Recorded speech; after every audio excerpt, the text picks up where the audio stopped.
Money, Republicans with a leg up over Democrats when it comes to fundraising. The RNC raised about $20 million last month. That more than doubled the $8.5 million the DNC received. Marc Thiessen, Washington Post, Fox News contributor, co-host of What the Hell is Going On? That's a podcast. You came up with that, didn't you, huh? I did, absolutely. You steal that, okay? I see. All right, here we go. RNC, DNC, RNC cash on hand, $43.5 million.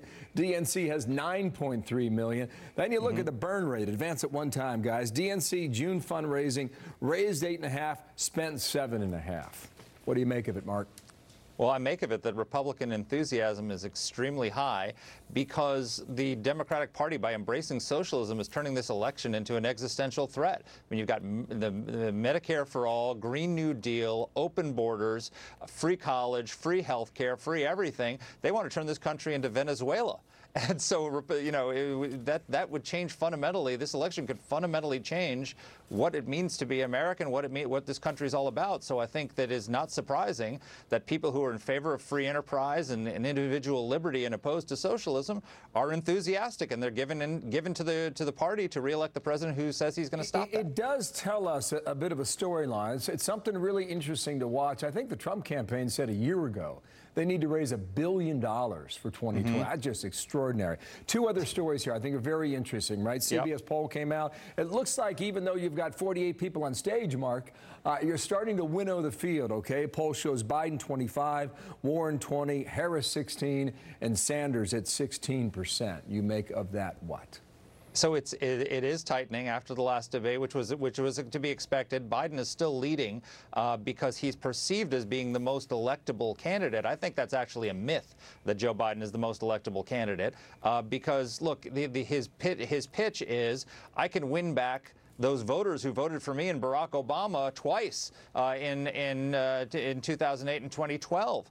And he's the last guy to be able to do that because if you think about it, those people left Obama-Biden for a reason, because they didn't get hope and change. Under Obama-Biden, they lost 200,000 manufacturing jobs, and Obama told them those jobs aren't coming back. And guess what? Under Trump, in just 2 years, 500,000 are back. So Biden is not really the most electable candidate, but there's not he's got an enthusiasm gap in that poll, which is really interesting with the other candidates, because he's not running on the platform of democratic socialism that is really animating the Democratic Party right now. What's that enthusiasm gap? How do you gauge that?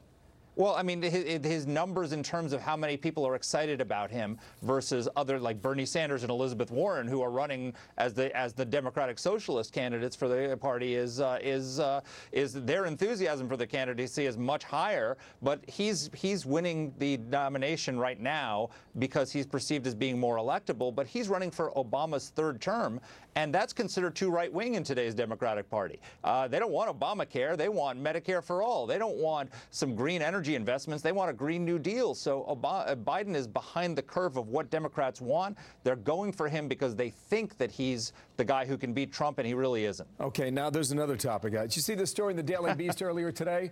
I'll just share the headline here. Top Dem think tank warns party, you're losing immigration messaging war to Trump. I don't know what you took from that piece, Mark.